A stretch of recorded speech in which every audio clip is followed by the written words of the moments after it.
think Nick has his award. Oh yeah, it's right. I'm sorry, almost forgot. This is the second edition of the awards from Coach Kov. Nick, explain what you got here today. Yeah, so for the second time, we're doing the Heart, Hustle, and Selflessness Awards because those are the three principles that I prioritize in my coaching.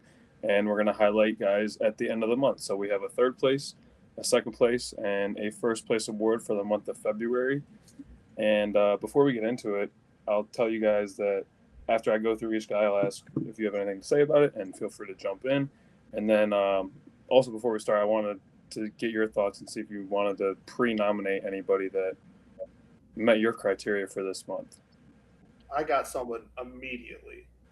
Lou Dort. He has been fantastic, super ethical basketball player. The guy everyone wants on their team. That's funny. Okay. Guys, I have a couple guys. Obviously, because we see him on our team at Keon Ellis for the Cavs since moving to the Cavs has been really good in that area. But I don't feel one of those Warriors guys with Steph being out. They've been still playing okay, like a Guy Santos or a Pat Spencer or one of those guys. I don't know though. This will be a good one. Number one lacrosse player, Pat Spencer. Okay. Third place. We have close miles. I went with two Thunder guys that kept them afloat without Shea, and that's Cason Wallace and Isaiah Joe.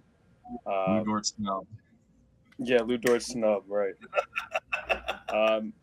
Cason Wallace, he had a 25, 7, and 8 game. Really kind of got himself talked about a lot as potential like another option there in OKC. And then Isaiah Joe, shooting 50% on 7 threes a game since the All-Star break. Absolutely. Crazy. Yeah, his impact has been unbelievable. So those two guys led them to go 3-1 without Shea after the All-Star break.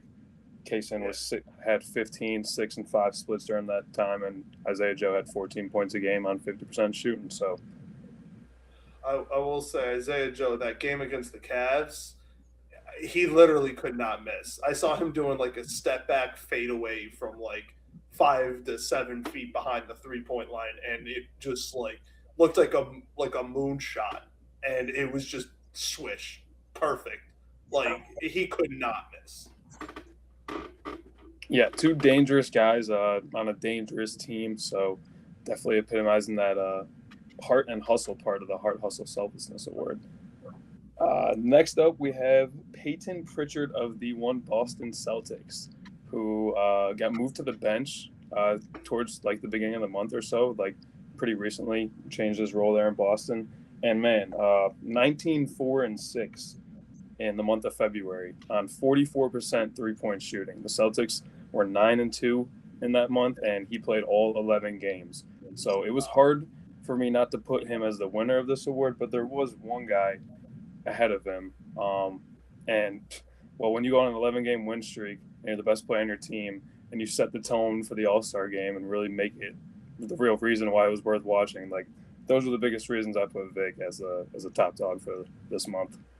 So you got Isaiah Joe and Cason Wallace, Pritchard, and Vic. I like Wemby as a good pick, especially for the month of February, just because that All-Star game was fantastic, and he, like you said, he really set that tone. He really did. You're right, though, and with the Spurs going undefeated in the month of February, definitely deserving. He'll be in the running for Player of the Month for February. Mitch Johnson will probably be the Coach of the Month. That just got me thinking. When you said month of February, I thought you might go with Black History Month, Jared Allen.